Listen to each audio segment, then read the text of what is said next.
বাংলাদেশি নাকি? আপনি এত রাত্রে যেন বসে রয়েছেন?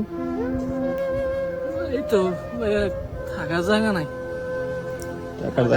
আজকে অনেকদিন হয়েছে বাইরে বাইরে ঘুরতেছি। আমি আজকে 3 মাস হয়েছে সৌদি আরবে আসছি। দালালে আইনা আমারে কাজও দেয় না, কিছু না। এক জায়গায় কাজও গেছি, 1 মাস হয়েছে কামের টাকাও দেয় না। এখন একজনের রুমে থাকতাম, খাইতাম, বার করে দিছে ভাইয়া। এতদিন আমি রিয়াতে ছিলাম, এখন চলে আসছি এখানে। আগামা টাকাম আছে নাকি? আকামা দেয় নাই, দালালে বলছে 3 মাস পরে আকামা দিব। 3 মাস পার হয়ে গেছে, এখনো আকামা দিছে না। তো খাওয়া দাওয়া করছেন রাত্রে? না ভাইয়া, এই দেখেন আমার কাছে 5টা টাকা ছিল, সকালে কি খাবো?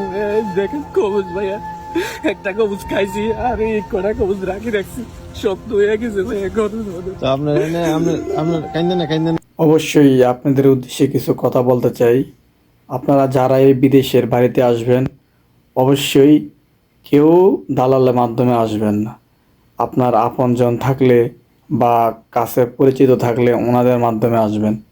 আসলে আপনাদের ভালো কোনো জব পাইবেন, করবেন, কিন্তু এইভাবে কেউ দালালের মাধ্যমে আসবেন না। খুবই দুঃখজনক বিষয়।